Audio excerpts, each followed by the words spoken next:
7 ways you might be crossing boundaries without realizing it. Now, it's very interesting as you look through the internet or you Google boundaries on YouTube, there's almost nothing about whether we're crossing boundaries. It's all about how we set boundaries with others. Now, I work a lot with people who were parentified growing up, came from enmeshed families. They tend to be overdoers, overcarers, the helpers of the world, right? And yes, often the biggest problem is that they don't set boundaries themselves, so their own boundaries are crossed a lot. Yet, there are still many ways that they actually do cross boundaries, and I'm including myself in this, okay? So it'll be interesting to know whether you relate to any of these ways that you might actually be crossing boundaries without really knowing it. Okay, I'm going to start with my number one least favorite way that I notice people cross my boundaries, and I've become very, very careful with this one. So, the number one thing that I can't stand is unsolicited advice.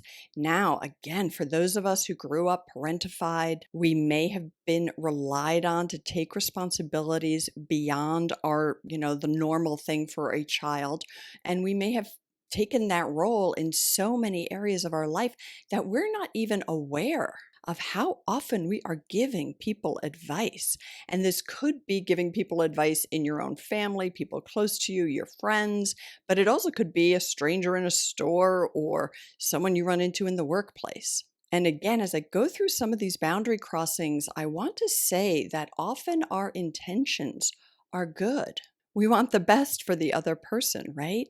And if we give a little unsolicited advice just once and drop it, okay, not a major problem usually, unless the other person is sensitive to it, like I am. But usually when we give unsolicited advice, we repeat it over and over. We really try to convince the other person to see it our way because we think we know best. So that's number one. Number two is thinking you know how somebody feels and moving forward in the relationship, assuming you know their feeling, even if they're not expressing that, or they might even be expressing a different feeling. And a very direct boundary violation is to tell somebody, no, no, no, you're angry. You're telling me that you're sad or you're upset, but you're really angry. We can't tell other people their emotions, and that is crossing a boundary. Now, how do you get around that if you're in a situation and you really feel the other person is angry?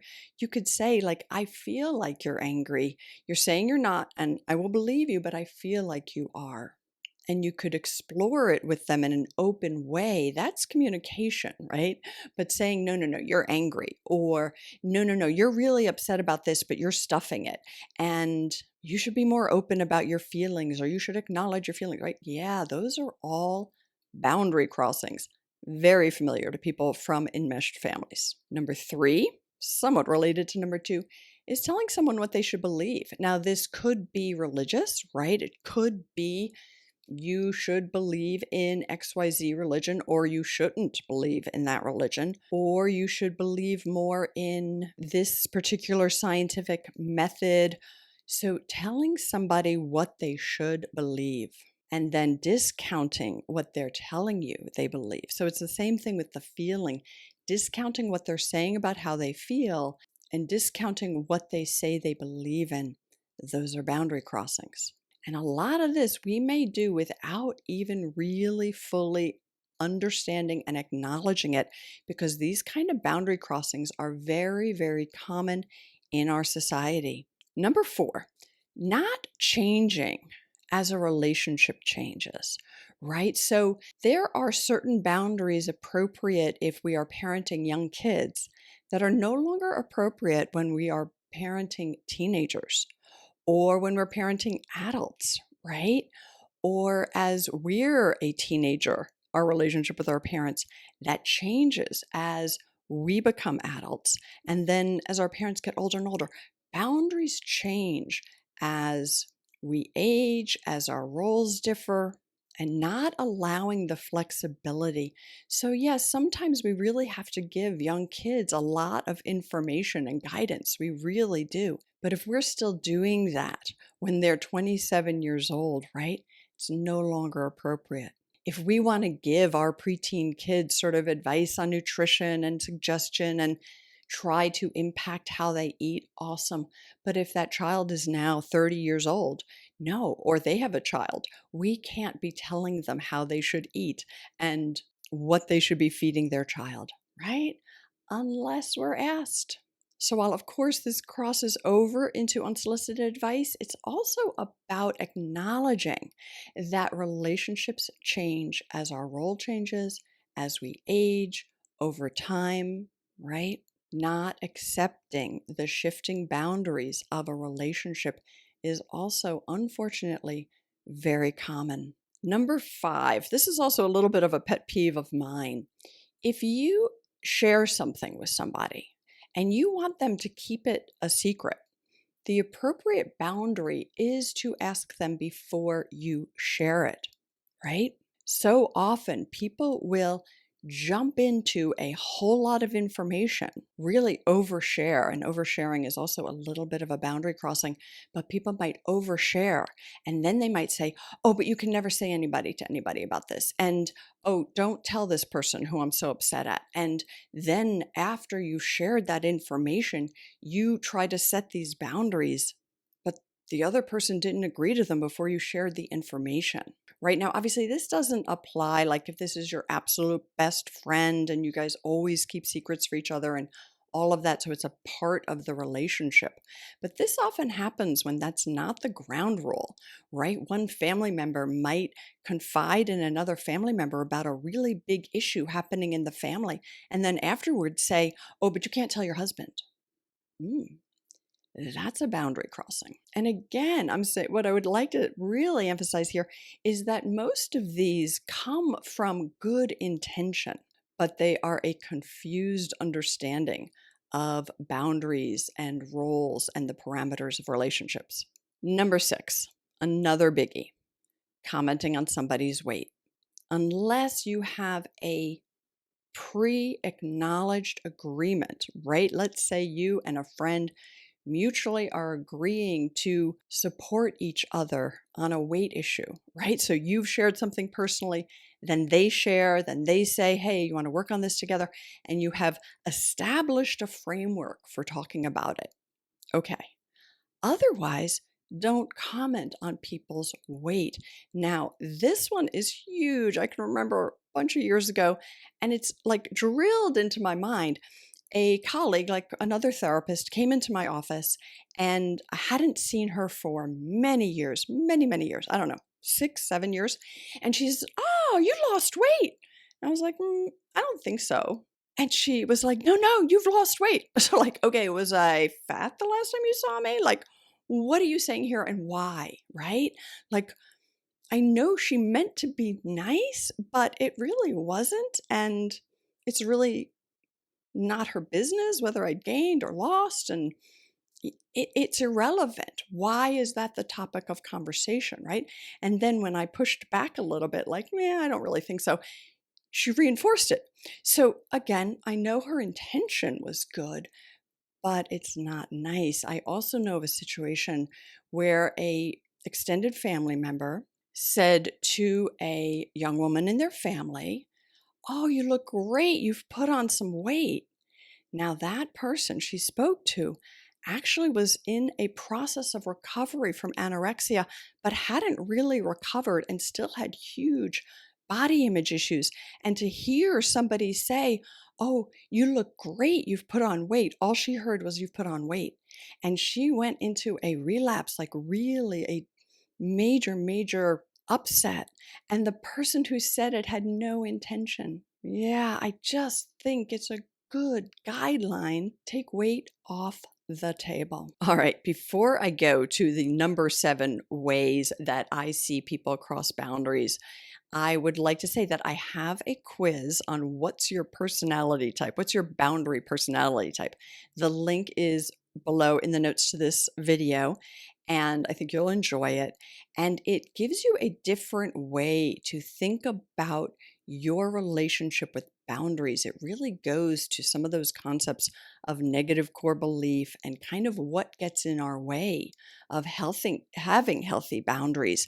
And it would also relate to this topic because it highlights why we might end up crossing other people's boundaries. Like, boundaries is not this cut and dry kind of formulaic issue. In so many of the information that I read about it, it's very kind of formulaic. It's like how to say no and how to do this and how you respond. And yes, assertive communication is super important in boundaries.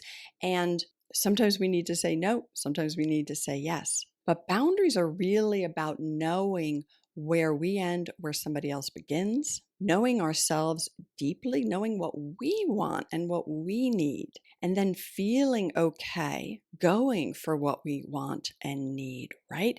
It's about the emotions that come up. So it's not always about having a formula or an answer. So I have that boundary quiz. I think you'll be interested in it. And I'm also launching a program on boundaries online this fall. So keep your eye out for that. I think it will give you a totally different way to think about boundaries. All right, let's go to number 7. Okay, number 7 that I'm going to talk about today is when you betray someone's confidence in order to help, right?